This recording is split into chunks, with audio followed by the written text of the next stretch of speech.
ዕንባቆም መጽሐፍ ምዕራፍ 3 ቁጥር 18 እና 19ን በጌታ በኢየሱስ ስም አነባለሁ። እኔ ግን በእግዚአብሔር ደስ ይለኛል፣ በመድኃኒቴ አምላክ ሐሴት አደርጋለሁ።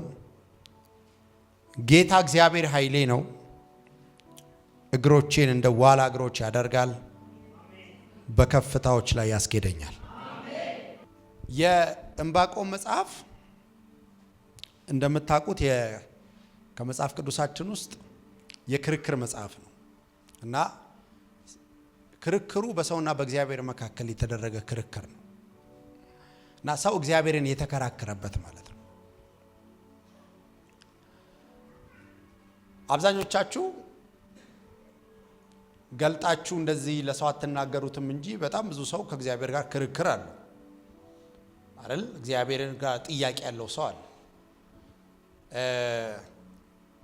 እንደ አብርሃም እድል ብታገኙ ዘፍጥረት መጽሐፍ ምዕራፍ 15 ላይ እንዳለው አብርሃም እድል ብታገኙ እግዚአብሔር መጥቶ ቢያናግራችሁ እንደ አብርሃም የምትናገሩት አልሰጠኸኝም ብለኝ ነበር፣ አላደረክም፣ ግራ ገብቶኛል፣ ጨንቆኛል፣ ተስፋ ቆርጫለሁ፣ በቃ ይሄ ጉዳይ እስከ መቼ ነው የምጠብቀው የምትሉት የራሳችሁ ክርክር አለ። ያው አንዳንዴ ይሄ የመንፈሳዊነት ካባ እውነተኛ እንዳንሆን ያደርገናል አንዳንድ ጊዜ እንጂ ምን ጠይቃቸው ነገሮች አሉ አይደል? ትንሽ ቀንሳት ትንሽ እና ዕንባቆም ግን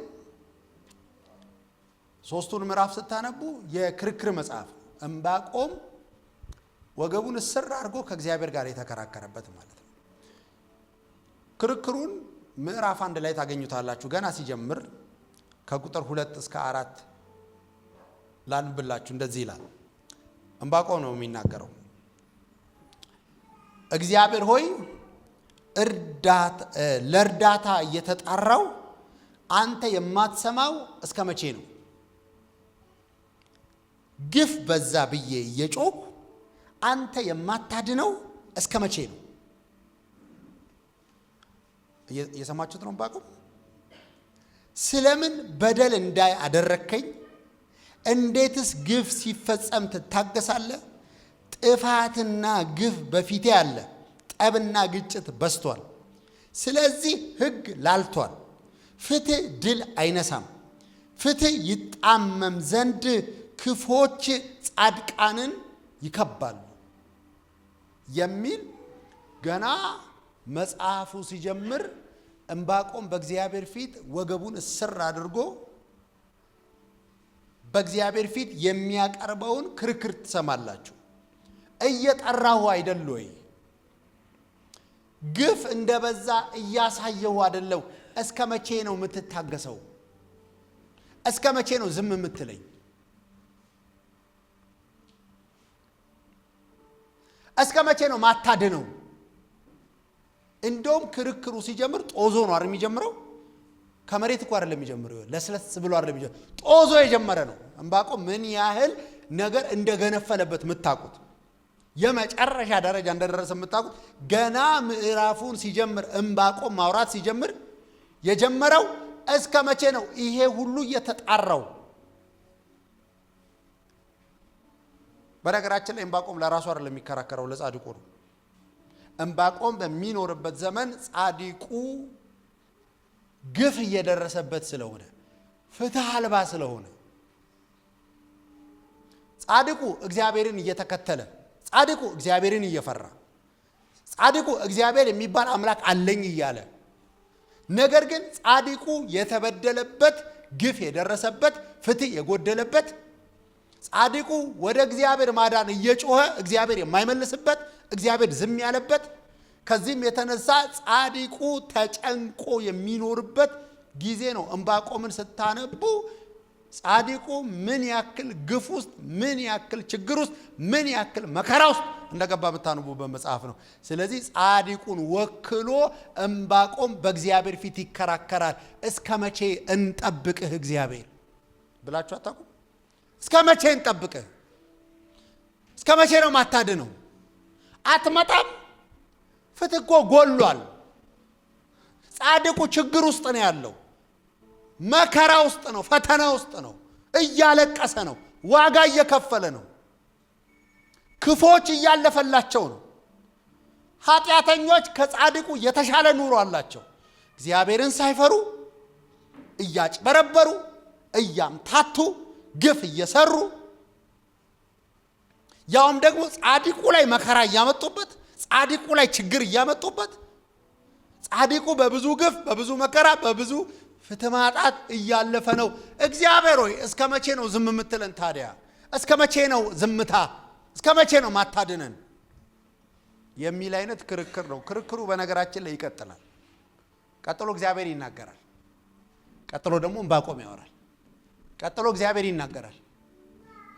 ችግሩ ምንድነው? እግዚአብሔር ለዕንባቆም ለመመለስ ሲመጣ ዕንባቆም ይደነግጣል። ለምን?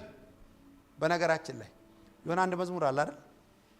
በዛ በዛ ብሎ የችግሬ ቀንበር ጨምሮት የልቤን ትርታ ፊት ተንበርክኬ ለአምላኬ ልነግር ያለኝን ስሞታ የእንዳለ ወልደ ጊዮርጊስ መዝሙር ነው። አልሰማችሁትም? የሚያስለቅስ ዜማ ስፈልግ ያዘንን ጉርጉሮ የአምላክነት ግርማው ሲገለጥ ሳየው ፊትህ አምሮ የሰበሰብኩትን ጥያቄ ወደዚያ በትኜ እንዲህ ማለት ጀመርኩ ስነሳ ወዲያው በዜማዬ ሞገስ አለው ፊት ችግር የሚያስረሳ ሞገስ አለው ፊት ሐዘን የሚያስረሳ ሞገስ አለው ፊት ጥያቄ የሚያስረሳ እኔ ሆኛ ቃለሁ የእናንተን አላውቅም። ሰብሰብ ባርጌ ጥያቄዎቼን ሰብሰብ ባርጌ ፍርሃቴን ሰብሰብ ባርጌ ጭንቀቴን ልነግረው ስንበረከክ እንደ ዕንባቆም ጠብቀኝ መጣው ሲለኝ ይጠፋብኛል። ዕንባቆም ገና ልትመልስልኝ ከሩቅ ገና ድምፅን ስሰማ ይላል አጥንቶቼ በውስጤ ውስጥ ኃይል አጡ ይላል። ታውቃለህ? ተንገዳገድኩ። በነገራችን ላይ እግዚአብሔር ለእናንተ ለመመለስ መልሱን ይዞ መምጣት አይጠበቅበትም። ጥቂት ራሱን እግዚአብሔር ግልጥ ቢያደርግ እርግጠኛውን ልንገራችሁ፣ ጥያቄያችሁ ይጠፋል፣ ሐዘናችሁ ይጠፋል፣ ጭንቀታችሁ ይሰባል፣ የሰበሰባችሁት ይጠፋል። እኔ ልባርካችሁ በዚህ ማታ ከጥያቄያችሁ በላይ የሆነ የእግዚአብሔር ክብር ይገለጠላችሁ፣ የእግዚአብሔር ፊት ይገለጠላችሁ፣ የእግዚአብሔር ድምፅ ይገለጠላችሁ። እስቲ አሜን። በነገራችን ላይ ድምፁን ትንሽ ከሰማ እመነኝ ቀጥሎ በጥያቄ አይቀጥልም። ይበቃኛል ትላለህ። መለስክልኝ እኮ ከዚህ በላይ ምን እፈልጋለሁ? እና ዕንባቆም ለዚህ ሁሉ ግፍ፣ ለዚህ ሁሉ ክርክር፣ ለዚህ ሁሉ ፍትህ ማጣት፣ ለዚህ ሁሉ መዳን ማጣት በእግዚአብሔር ፊት ይዞ ክርክር እንደቀረበ ታያላችሁ። ታዲያ የዚህ የሆነ ፍርድ ቤትም ይመስላል፣ የሆነ አንድ ዳኛ ፊት የተደረገ ክርክርም ይመስላል። ዝም ብላችሁ ነገሩን ስታዩት ዕንባቆም የሚባል ደህና ማስረጃ የሰበሰበ ትክክለኛ ክርክሩ በነገራችን ላይ ዝም ብሎ አይደለም። እሺ ትክክለኛ ማስረጃዎች የተሰበሰቡበት ነው። በዛ በኩል ደግሞ ተወቃሽ እግዚአብሔር አለ፣ የማይሰማ የማይመልስ የማያድን ዝም ያለ እግዚአብሔር እና የሆነ ዳኛ ፊት የቀረበውም አይነት ነው ስታዩት። ኤኒዌይስ ግን የክርክሩ መዝጊያ ምን ይላል ነው ያው መልእክቴ እኮ እሷ ነች። ክርክሩ ሲዘጋ በምን ተዘጋ? እግዚአብሔር መለሰ፣ መጥቶ ጻድቁን አዳነ፣ ለጻድቁ መጥቶ መልስ ሰጠ፣ ተገለጠ፣ የሆነ ነገር አደረገ ብላችሁ ስትጠብቁ የሚገርማችሁ እግዚአብሔር አይደለም የክርክሩን መዝጊያ ያደረገው። የክርክሩን መዝጊያ ያደረገው ራሱ ዕንባቆም ነው። ጠያቂው፣ ተከራካሪው፣ ባለ ጥያቄው፣ ባለ ማስረጃው ዕንባቆም ምን ብሎ እንደጨረሰ ታውቃላችሁ? ሲዘጋ የክርክሩ መዝጊያ፣ የዲቤቱ መዝጊያ እራሱ ፋይል አደራጅቶ በጻድቁ ጉዳይ በእግዚአብሔር ፊት ክርክር ያቀረበ ዕንባቆም የክርክሩን መዝጊያ እንደዚህ ያለ፣ ምንም እንኳን በለስ ባታፈራ፣ በወይን ሐረግ ላይ ፍሬ ባይገኝ፣ የእርሻ ስራ ቢጎድል፣ ከብቶች በጋጣ ውስጥ ባይኖሩ። እንዴ ክርክሩ እኮ ይሄ ነው። ክርክሩ እኮ ይሄውን እኮ የነገርኳችሁ ነው እኮ ማለት ለጻድቁ ይሄ ያልሆነም እኮ ነው። ለጻድቁ የጎደለበት ነገር አለ።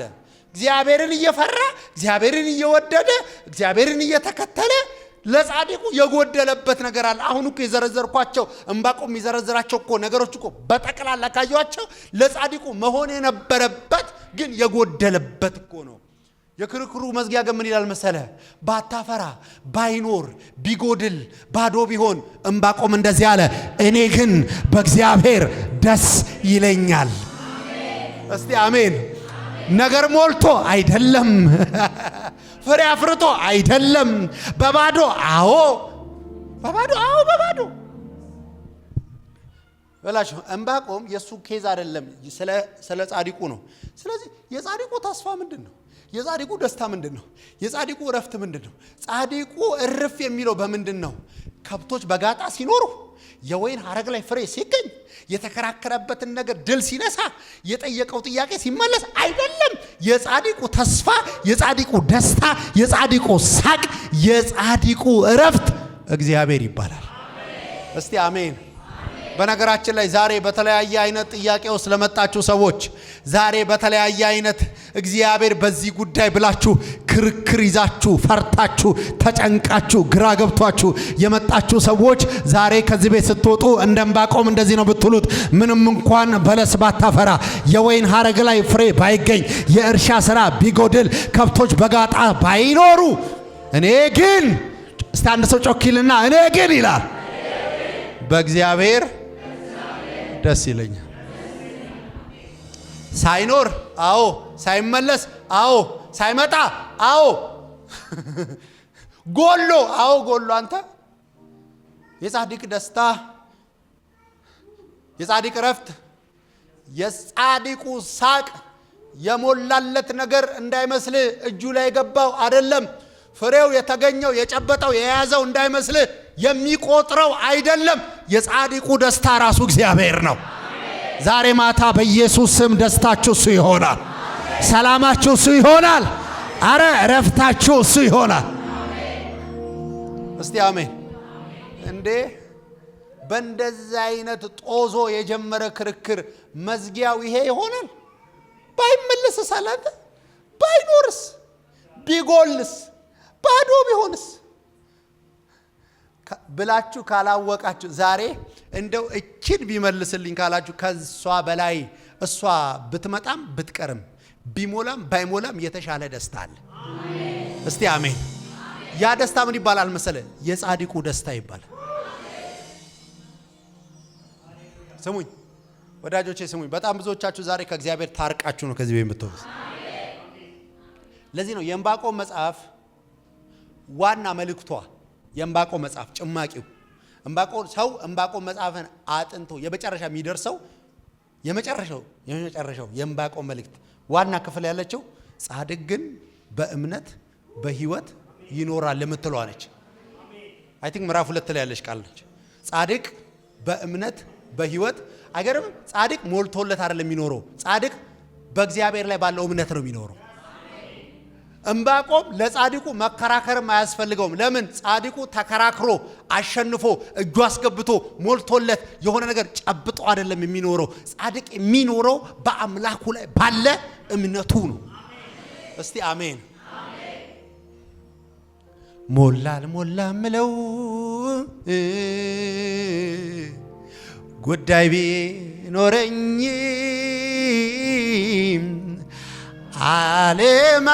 አለማመስገን እኔ ከቶ አይሆንልኝ። ከዛስ እኔ እንደ ልማዴ መዘመር ስጀምር ባስጨነቀኝ ላይ ይገለጣል ክብር። ስሙኝ ወዳጆች፣ የዕንባቆም የክርክር መዝጊያ ተከራክሮ እጁ አስገባ አይደለም፣ ጠይቆ ተመለሰለት አይደለም፣ ችግሩ ተፈታ ብሎን አይደለም። ይህ ክርክሩ በዛ ጦዞ የተጀመረ ክርክር እስከ መቼ ነው ማትመልሰው? እስከ መቼ ነው ማታድነው? ግፍ ጻድቁ ላይ የሚደርሰው ነገር የሚለው የክርክር መዝጊያ አረ እንደውም ይቅር፣ አረ አያፍራ፣ አረ በወይን አረግ ላይ ፍሬ አይገኝ፣ አረ ጥያቄውም አይመለስ። እናንተስ? እኔ ግን ጻድቁ ግን በተመለሰለት አይደለም በሚመልሰው በእግዚአብሔር ደስ ይለዋል። በመድኃኒቴ አምላክ ሐሴት አደርጋለሁ። ጌታ እግዚአብሔር ኃይሌ ነው። ኃይሌ የሚመጣው ጉዳይ አይደለም። የኔ ኃይል እጄ ላይ የሚገባው አይደለም። የኔ ኃይል ራሱ እግዚአብሔር ነው። ጌታ እግዚአብሔር ምን ነው? ኃይሌ ነው። እንደውም አለ እግሮቼን እንደ ዋላ እግሮች ያደርጋል። ተራራው ዞር አይልም ማለት ተራራውም አለ፣ ግን ተራራው ላይ ያስኬደኛል። ተራራውን ዞር ያደርገው ማለት ተራራው እንዳለ ነው፣ ጥያቄው እንዳለ ነው፣ ክርክሩ እንዳለ ነው። እሱን ተራራ እግዚአብሔር እግሬን ቅይር ያደርገዋል፣ እወጣዋለሁ። ወዳጆቼ እግዚአብሔር ላይ ባላችሁ እምነት ኑሩ። እግዚአብሔር ላይ ባላችሁ ደስታ ኑሩ። ክርስቲያን ጻድቅ የሚጀምረው እግዚአብሔር በቂ ነው ብሎ ነው እንጂ እግዚአብሔር ላይ የሆነ ነገር ጨምሮ አይደለም። ባይጨመርስ? አንዳንዶቻችሁ ፈራችሁ። ባይመጣስ? ባይመለስስ? አንተ ካንተ በላይ የተከራከረ ሰው አለ መጽሐፍ ውስጥ። ባይመጣስ? ባይመልሰውስ? እስከ ጥያቄ ብትኖርስ? ጻድቅ በምድር የሚኖረው በሚመለስለት አይደለም። ጻድቅ በእምነት ነው የሚኖረው። ማን ላይ ባለ እምነት? አምላኩ ላይ ባለ እምነት። አምላኬ ደስታዬ ደስታዬ ነህ አላለም? ንጉሴ እርካታዬ እርካታዬ ነህ። አምላኬ ደስታዬ ደስታዬ ብለናል እኮ። ኢየሱስ ኩራቴ እርካታዬ ነህ ብለን የጀመርነው። ያለ ተጨማሪ በቂ ደስታኛ ቤት አለ። ያለ ተጨማሪ በቂ ሳቀኛ ቤት አለ። ያለ ተጨማሪ በቂ ፎይታ እኛ ቤት አለ። እርሱም እግዚአብሔር ይባላል። ለዚህ ነው መጽሐፍ ሁልጊዜ በጌታ ደስ ይበላቸው። ጌታ ያለው የሚኖረው በደስታ ነው። ጌታ ያለው የሚኖረው በሳቅ ነው። እመኑኝ፣ የዚህ ምድር ኑሮ ደግሞ ሁሉም የሚሞላበት አይደለም። ሲጀምር ሁሉ ከሞላለ መኖር ያስጠላል።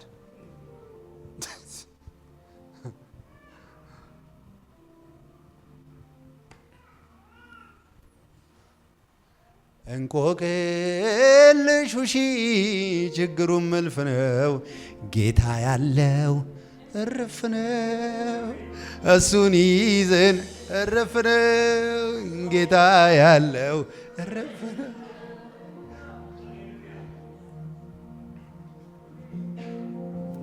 እርፍ በል አንተ፣ አትጣላ ከአምላክህ። ዛሬ ይሄንን ካልመለስክልኝ እሞትልሃለሁ አይባልም።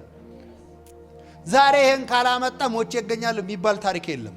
ነገሩ ሳይመጣ በፊት ሳይመለስ ገና። ምክንያቱም አንዳንዱ ሰው እርግጠኛ ሆኜ ልንገራችሁ ወደዚህ የመጣው የሆነ ነገር ሊያስመልስ ነው። እኔ አሁን አይመለስላችሁ አይደለም፣ እጃችሁ አይገባም አይደለም። ግን መጀመሪያ ያለብህ አምላክ ላይ ባለ ደስታና እረፍት ነው። አንድ ቃል ብቻ ለምብላችሁ ከዛ እንጸልያለን። ከዛ ሲመለስ ራሱ ደስ ሲል ከዛ በኋላ ተጨማሪ ደስታ ነው የሚሆነው። ታውቃላችሁ አሁን አብርሃም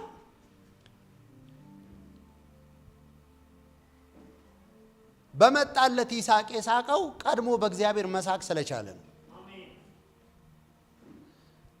ለዚህ ነው ይስሐቅ በጣም በአፋጣኝ ባንገብጋቢ ሁኔታ 22 ላይ ይታያችሁ ከ7 ምዕራፍ በኋላ አመታት ደግሞ ከቆጠራችሁ በጣም ብዙ አመት። ለምንድን ነው እግዚአብሔር ያን ሁሉ አመት ቆይቶ ያመጣው ካላችሁኝ፣ ዘፍጥረት መጽሐፍ እኮ ምዕራፍ 15 ላይ አብርሃም ኦሬዲ እኮ ተስፋ ቆርጧል እንዴ። በህይወት እያለ እኮ ወራሽ አዘጋጅቷል እሞታለሁ ብሎ። የቤቱን መጋቢ እኮ ኤሌዘር እኮ ውርስ ሰጥቷል እኮ፣ ንብረት እኮ ጨርሷል እኮ። ተስፋ ቆርጧል አብርሃም እኮ። ጠበቀ። ድንኳን ውስጥ እኮ እግዚአብሔር በራእይ ወደ አብርሃም ሲመጣ እኮ አብርሃም በጥያቄ ውስጥ ነው፣ በፍርሃት ውስጥ ነው፣ በግራ መጋባት ውስጥ ነው። ይገርማቸዋል። ግን እኔ ይገርመኛል ያንን መልስ ወዲያው ሊመልስለት የሚችለውን ይስሐቅ አይደለም እግዚአብሔር ይዞለት የመጣው ራሱን ነው ይዞ የመጣው። አብርሃም አለው አቤት ይስሐቅን ይዤ መጥቻለሁ አይደለም። አብርሃም አቤት እኔ ላንተ ጋሻ አለቀ እኔ አለሁልህ አለ። የከበረ ሀብት እኔ ነኝ አለው እግዚአብሔር። አየ ይስሐቅን ከማለማመዱ በፊት በአብርሃም ቤት እግዚአብሔር ራሱን ያለማመደው። ለዚህ ነው 22 ላይ ነው 21 ላይ ነው 22 ላይ ነው የሰጠው። 22 ላይ ምዕራፍ 22 ላይ ነው ይስሐቅ የመጣው። 21 ነው የመጣው። አዎ 21 ላይ ይስሐቅን ሰጥቶት 22 ላይ አንድ ምዕራፍ ሄዶ አምጣ ነው። ይገር 21 ላይ ሰጥቶት ያውም እኮ 25 ዓመት ጠብቆ የሰጠው ልጅ አንድ ምዕራፍ ኢንጆይ ሳያደርግበት አምጣዋለሁ ሰዋልኝ። ይስሐቅ አንገራገረ። ሲያንገራግር ታያላችሁ። እንደው ትንሽ አላለም። ለምን የአብርሃም ሳቅ የመጣው ይስሐቅ እንዳይመስላችሁ። የአብርሃም ሳቅ እጁ ላይ ያለው የከበረ ሀብቱ እግዚአብሔር።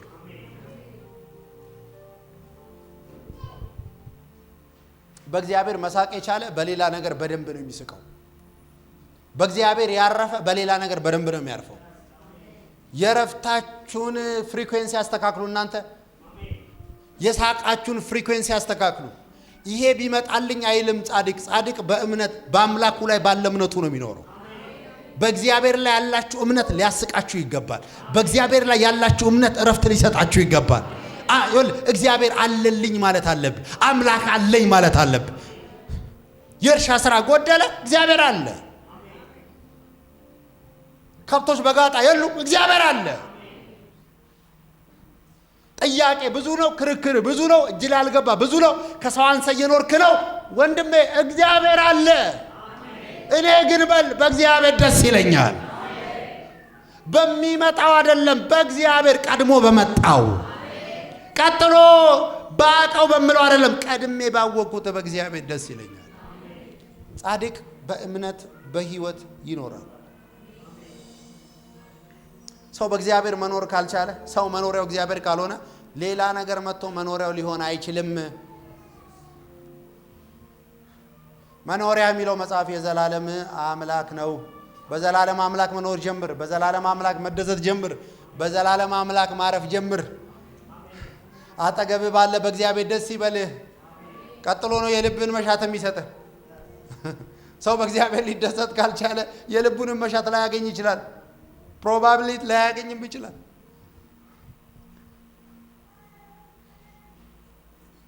የወለደ ወላጅ የሆነ ይረዳኛል። እንደኔ ልጆቼ እኔ ይዤ በምመጣው ነገር አይደለም በእኔ ነው እንዲደሰቱ የምፈልገው። የልጄ ደስታ እኔ ይዤላት በምገባው ነገር ከሆነ ያመኛል። አባት ስትሆን ነው የሚገባ ይሄ። ልጄ ፊትፊቴን ማለት ተታ እጅጄን ማለት ከጀመረች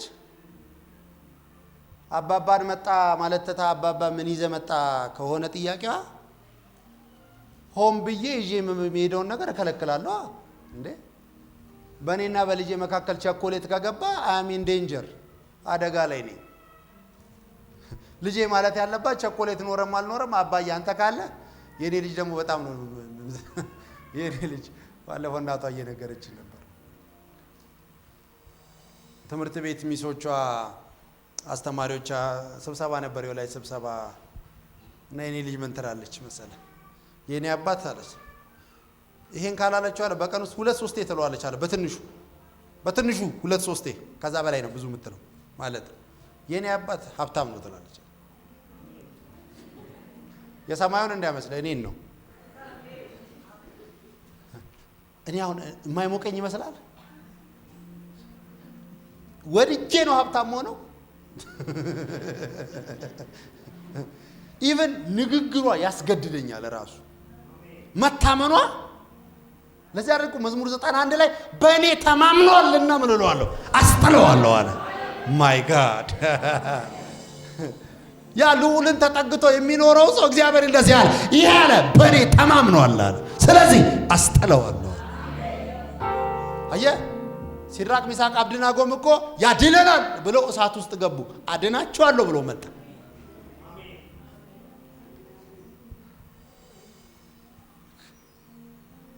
በአምላካችሁ በራሱ በእግዚአብሔር ደስታችሁ በእግዚአብሔር፣ እረፍታችሁ በእግዚአብሔር፣ ሰላማችሁ በእግዚአብሔር፣ ሳቃችሁ በእግዚአብሔር፣ ቀናችሁ ፈገግ ተብሎ የሚጀምረው እግዚአብሔር ስላለ ነው እንጂ የደሞዝ ቀን ስለደረሰ አይደለም። በደሞዝ ቀን ከሆነ ደስ የሚል 29 የደሞዝ ቀን አይደለም። በነገራችን አንድ ቀን የደሞዝ ቀን 29 ቀን ምን ልትሆን? እግዚአብሔር የደሞዝ ቀኔ ነው። ወይኔ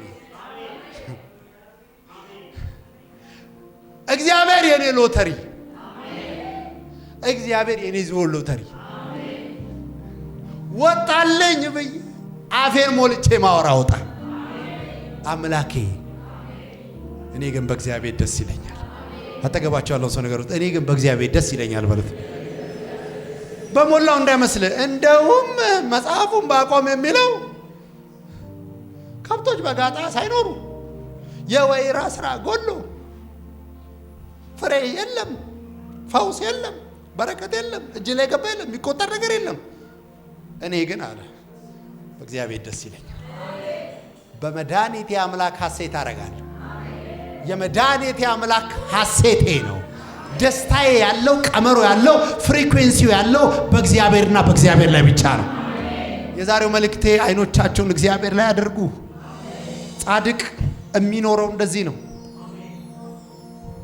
እንጂ ጠዋት ተነስተ ያልሞላልህን ነገር መቁጠር ከጀመርክ፣ ያላገኘውን ነገር መቁጠር ከጀመርክ፣ መቁጠርን ከእግዚአብሔር ካልጀመርክ፣ ስትጀምር ራሱ አለኝ ብለህ የምትጀምረው ማን አለ መሰለህ? እግዚአብሔር አለኝ ብለህ ከጀመርክ አለ። እግዚአብሔር ካለ ሁሉ አለ ማለት ነው። ቀጥሎ እኮ እግዚአብሔር አለኝ የሚል ሰው እኮ በአጭር አማርኛ ምን እያለ ነው? ሁሉ አለኝ። እግዚአብሔር አለ፣ አዎ እመነኝ፣ ሁሉ አለ። እግዚአብሔር አለ፣ አዎ ደስታ አለ። እግዚአብሔር አለ፣ አዎ ሳቅ አለ።